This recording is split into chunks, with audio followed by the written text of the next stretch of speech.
BRS party మద్దతు తెలిపింది. ఇవాళ ఉదయం 10:30 నుంచి సాయంత్రం 5 గంటల వరకు నామినేషన్లకు గడువు విధించారు. మధ్యాహ్నం కాంగ్రెస్ తరపున స్పీకర్ పదవికి గడ్డం ప్రసాద్ కుమార్ నామినేషన్ వేశారు. నామినేషన్ కాపీని అసెంబ్లీ కార్యదర్శికి ఇచ్చారు. ఈ కార్యక్రమానికి మాజీ మంత్రి కేటీఆర్ సహా పలువురు నేతలు హాజరయ్యారు. ఈ క్రమంలోనే కేటీఆర్ కొన్ని వ్యాఖ్యలు చేశారు. ఆ వ్యాఖ్యలు ఇప్పుడు సంచలనంగా మారాయి. మీడియాతో కేటీఆర్ చిట్చాట్ చేశారు. కాంగ్రెస్ ప్రభుత్వంపై కేటీఆర్ సంచలన వ్యాఖ్యలు చేశారు. అసలు ఆట ఇప్పుడే మొదలైందన్నారు కేటీఆర్. ప్రభుత్వం ఇప్పుడు ఎలా నడుపుతారో చూద్దాం అంటూ కూడాను వ్యంగ్యాస్త్రాలు సంధించడం జరిగింది. ప్రభుత్వం సాధ్యం కాని హామీలు ఇచ్చి ప్రజలకు కాంగ్రెస్ మభ్యపెట్టిందని, కాంగ్రెస్ ప్రభుత్వంలో ఏనాడు పద్దు మీద చర్చ జరగలేదని, ప్రతి ఏడాది పిఏసి కాగ్ రిపోర్ట్స్ ఇస్తున్నాం, ప్రతి ఏటా ఆడిట్ లెక్కలు తీస్తున్నాం, లెక్కలు వేసుకొని హామీలు ఇస్తారా, హామీలు ఇచ్చి లెక్కలు వేసుకుంటారా? మేము ప్రతి ఏడాది పద్దులపై శ్వేతపత్రం విడుదల చేశాం. రేపు గవర్నర్ ప్రసంగంలో కూడా ఇదే పాత చింతకాయ పచ్చడి చెప్తారు. రాష్ట్రాన్ని అప్పులు కుప్ప చేసి మాకు ఇచ్చారని చెప్తారు. ఓ ఎమ్మెల్యే మా నియోజకవర్గంలో 45,000 ఉద్యోగాలు ఇస్తామని చెప్తున్నాడు. ఎలా ఇస్తారు అంటే ఇస్తామని చెప్తున్నారు. ఇచ్చిన హామీలు చాలా ఉన్నాయి. ప్రభుత్వంలో ఉన్నప్పుడు ఆ బరువు వాళ్ళకి తెలియాలి. 2 లక్షల రుణమాఫీ అధికారంలోకి వస్తే చేస్తామన్నారు. మరి రాహుల్ గాంధీ అదెక్కడ?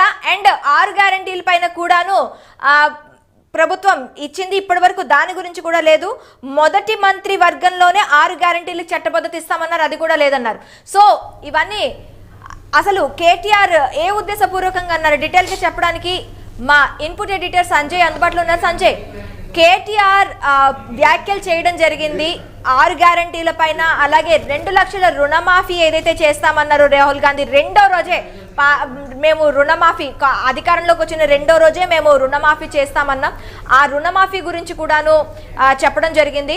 సో ఈ రుణమాఫీ ఇప్పటి వరకు దాని గురించి మాట్లాడడానికి లేదు. ఆడిట్లు ఇవి అవి అని చెప్పి లెక్కలు పాత లెక్కలు అన్ని తీస్తున్నారు. అసలు మొత్తంగా అయితే అప్పుల తెలంగాణను తీసుకొచ్చి మా చేతిలో పెట్టాము అని చెప్పి రేపొద్దున చెప్పడం జరుగుతుంది అని చెప్పి కేటీఆర్ వ్యాఖ్యలు చేయడం జరిగింది. దీన్ని ఎలా చూడాలంటారు? ఒకటి మాధురి, అంటే ఈరోజు అంటే అధికారం కోల్పోయిన తర్వాత మొదటిసారి ఆయన అసెంబ్లీ ప్రాంగణానికి రావడం జరిగింది. మాజీ మంత్రిగా ఉన్నటువంటి కేటీ రామారావు ఈరోజు ఒక సంచలనమైన వ్యాఖ్య చేశారు. ఆట మొదలయ్యింది అంటే రేవంత్ రెడ్డి కాంగ్రెస్ పార్టీ అధికారంలో చేపట్టి సుమారుగా ఒక 15 రోజులు గడుస్తున్న తరుణంలో ఇలాంటి వ్యాఖ్యలు చేయడము కేటీఆర్కు సబబు కాదు అనేసి కొంతమంది కాంగ్రెస్ పెద్దలే దీని మీద కొంత పెదవిర్చిన పరిస్థితి ఏర్పడింది. ఈరోజు స్పీకర్ నామినేషన్ వేసే క్రమంలో కేటీఆర్ కూడా ఎమ్మెల్యే అభ్యర్థిగా ఆయన అసెంబ్లీ ప్రాంగణం రావడం జరిగింది.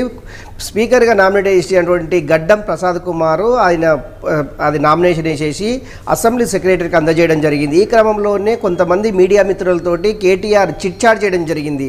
ఆయన ఎక్కడ కూడా రికార్డెడ్ లేదు, కానీ మాటామంతి కలుపుతూ ఆట ఇప్పుడే మొదలైంది. కాంగ్రెస్ కాంగ్రెస్ అధికారంలోకి వచ్చిన వెంటనే 6 గ్యారంటీలను అమలు చేస్తామని ప్రకటించిన వెంటనే ఇప్పటి వరకు 2 మాత్రమే అమలు చేశారు, మిగతా 4 ఏమయ్యావి అనేసి కేటీఆర్ మీడియా మిత్రులతోటి ఆయన చిట్చాట్ చేయడం జరిగింది.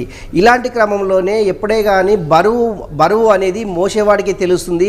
అప్పుడు మొయ్యలేని వాడు ఎన్నో విధాలుగా చెప్తుంటాడు. ప్రతిపక్షంలో ఉండి ఎన్నో మాట్లాడతాం, కానీ అధికార పక్షంలో ఉన్నప్పుడు వీటన్నిటినీ ఒక సమపాలంలో చూసుకొని ప్రజలకు సంక్షేమ పథకాలు అమలయ్యే దిశగా మేము ప్రభుత్వాన్ని నడిపించాము. కానీ మీలాగా అమలు చేయలేనటువంటి హామీలను మేము ఎక్కడ ఇయ్యలేదు అనేసి కేటీఆర్ మీడియా మిత్రుల ముందు ఆయన కొంత చిట్చాట్ చేయడం జరిగింది. నిజంగా కూడా రేవంత్ రెడ్డి అంటే ఆ కాంగ్రెస్ ఎన్నికల ప్రచారంలో 6 గ్యారంటీలకు సంబంధించింది మేము ఎప్పుడైతే అధికారంలోకి వస్తామో వచ్చిన వెంటనే ఈ సూపర్ 6ని వెంటనే అమలు చేస్తామనేసి ఇచ్చిన హామీలు ఏమయ్యావి, అధికారంలోకి వచ్చిన వెంటనే ఈ అమలు విషయం ఏమయ్యావి, ఓన్లీ ఆర్టీసీలో మహిళలకు మాత్రమే ఉచిత ప్రయాణం చేశారు, మిగతా హామీలు ఏమయ్యావి అనేసి ఆయన కొద్దిగా ఇంగస్త్రాన్ని స్పందించడం జరిగింది. ఆట ఇప్పుడే మొదలైంది. రాష్ట్ర ప్రభుత్వం ఏ విధంగా నడుస్తుందో మేము చూస్తాము అనే ధోరణిలో కేటీఆర్ మాట్లాడడం జరిగింది. నిజంగా కూడా ఇది రాష్ట్ర రాజకీయాల్లో అదేవిధంగా దేశ రాజకీయాల్లో కూడా కొంత చర్చనీయాంశం అయితే మారిందని చెప్పేసి, ఎందుకంటే కేటీఆర్ మొన్నటి వరకు ఉన్నటువంటి ఐటీ శాఖ మంత్రిగా, అదేవిధంగా బీఆర్ఎస్ వర్కింగ్ ప్రెసిడెంట్గా ఉన్నటువంటి కేటీఆర్ ఇలాంటి వ్యాఖ్యలు చేయడము సబబు కాదు అనేసి కాంగ్రెస్ సంబంధించినటువంటి కొంతమంది సీనియర్ దీనిపైన కొంత పెదవిప్పిన పరిస్థితి లేదు. నిజంగా కూడా కేటీఆర్ ఇలాంటి ఆట మొదలైందనే సందర్భం ఎందుకు అనవలసి వచ్చింది? నిజంగా ఆట మొదలైందంటే ప్రభుత్వాన్ని పడగొట్టడానికి. ఇక్కడ ఇంకొక విషయం మనం చూడాలి. తెలంగాణ గవర్నమెంట్ 2023 కానీ 2024 బడ్జెట్ తీసుకున్నట్లయితే మనకి 2,90,000 పైచీలకు లక్షల కోట్ల పైచీలకు బడ్జెట్ ఉంది. దాంట్లో కూడాను 36,000కు సంబంధించి బయట నుంచి తీసుకురావాల్సిన పరిస్థితి అప్పట్లోనే ఉంది. సో ఇప్పుడు మళ్ళీ కాంగ్రెస్ ప్రభుత్వం చేస్తున్న దీని మేనిఫెస్టో చూస్తే 1,20,000 నుంచి 1,30,000 వరకు కూడాను అదనంగా బ్యాంక్ అంటే ప్రభుత్వం మీద మళ్ళీ అదనంగా భారం పడుతుందని చెప్పి ఆర్థిక నిపుణులు కూడా చెప్పడం జరిగింది. ఈ నేపథ్యంలో ఇవన్నీ లెక్కలు బేరీజులు వేసుకొని కేటీఆర్ ఇలా అన్నారు అని చెప్పి మనం భావించవచ్చు కదా.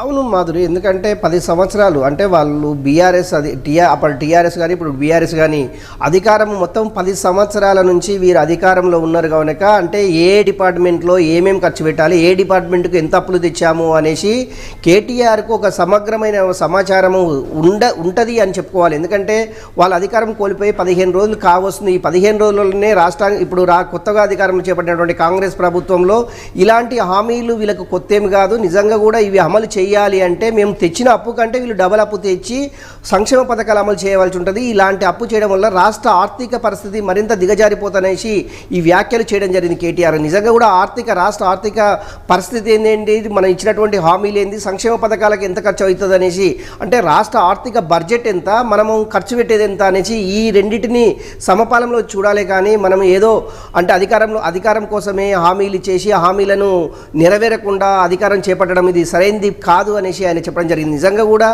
నిన్న జరిగినటువంటి అంటే ఇప్పటికీ జగదీశ్వర్ రెడ్డి నల్గొండలో మాట్లాడుతూ కూడా రాష్ట్ర ప్రభుత్వానికి ఆట మొదలైంది. ఈయన కూడా ఇండైరెక్ట్గా రాష్ట్ర ప్రభుత్వాన్ని కూల్చడానికే కుట్రలు జరుగుతున్నాయనేసి ఇప్పటికే కాంగ్రెస్కు సంబంధించినటువంటి కొంతమంది డీజీపీకి ఫిర్యాదు చేయడం జరిగింది. ఎందుకంటే రాష్ట్ర ప్రభుత్వాన్ని కూల్చడానికి కుట్రలు చేస్తున్న వ్యక్తుల్లో చాలామంది పైన అందులో ఒక 10-15 మందికి సంబంధించినటువంటి బీఆర్ఎస్ నేతలపైన వాళ్ళ పేర్లు మెన్షన్ చేయడం జరిగింది. అదే మల్లారెడ్డి కావచ్చు, జగదీశ్వర్ రెడ్డి కావచ్చు, అదేవిధంగా తలసాని, ఇట్లా చాలామంది పేరు పైన వీళ్ళు ఒక లెటరు డీజీపీకి అందజేయడం జరిగింది. వీటిపైన కేసులు నమోదు చేయాలి, నిజంగా రాష్ట్ర ప్రభుత్వాన్ని కూల్చడానికి వీళ్ళు కుట్రలు చేస్తున్నారు అనేసి ఎప్పుడైతే కంప్లైంట్ పోయిందో ఈ కంప్లైంట్ చేసిన వెంటనే కేటీఆర్ ఈరోజు అసెంబ్లీ ప్రాంగణంలో ఇలాంటి చిట్చాట్ చేయడము ఇది కొంత రాష్ట్ర రాజకీయాల్లో కొంత చర్చ అయితే జరుగుతుందని చెప్పుకోవచ్చు. నిజంగా కూడా రాష్ట్ర ప్రభుత్వాన్ని కూలదొయ్యాలంటే ఇప్పటికీ బీఆర్ఎస్ కానివ్వండి, ఎంఐఎం కానివ్వండి, బీజేపీ కానివ్వండి, ఈ 3 పార్టీలు కలిసి కూడా రాష్ట్ర ప్రభుత్వాన్ని కూల్చే అవకాశం లేదు. ఎందుకంటే వీళ్ళకు మ్యాజిక్ ఫిగర్ వచ్చేసి 60 సీట్లు, కాకపోతే వీళ్ళకు 65 సీట్లు ఉన్నాయి. ఇప్పుడు అందులో భాగంగా ఇప్పుడు రాష్ట్ర ప్రభుత్వాన్ని కూల్చడం అంత ఈజీ కాదు అనేసి అంటే కొంత అది రాజకీయ నిపుణులు చెప్తున్నటువంటి అంశం. నిజంగా కూడా ఈ కాంగ్రెస్ పార్టీలో ఉన్నటువంటి కొంతమందిని మేనేజ్ చేసేసి ఇటువైపు మళ్లించుకొని రాష్ట్ర ప్రభుత్వాన్ని కూల్చే దిశగా వీళ్ళు ప్రయత్నాలు సాగిస్తున్నావు అనేసి కాంగ్రెస్ శ్రేణులు ఉన్నటువంటి కాంగ్రెస్ శ్రేణులు కొంత ఆందోళన కలిగిస్తున్నటువంటి అంశం అయితే కనిపిస్తుంది. నిజంగా కూడా కేటీఆర్ చేసినటువంటి ఈ యొక్క కామెంట్స్ పైన రాష్ట్ర రాజకీయాల్లో చర్చ అయితే మొదలైంది. నిజంగా ఈ కేటీఆర్ చేసినటువంటి వ్యాఖ్యలు ఎటువైపు దారి తీస్తున్నావు అనేసి మనమైతే వేచి చూడాలి Madhuri. Okay, right, thank you Sanjay.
మీడియాతో కేటీఆర్ చిట్ చాట్ చేయడం జరిగింది. ఈ చిట్ చాట్ లో కొన్ని సంచలన వ్యాఖ్యలు చేశారు కేటీఆర్. కాంగ్రెస్ ప్రభుత్వంపై కేటీఆర్ సంచలన వ్యాఖ్యలు చేశారు. అసలు ఆట ఇప్పుడే మొదలైంది అంటూ కూడాను కేటీఆర్ వ్యాఖ్యానించడం జరిగింది.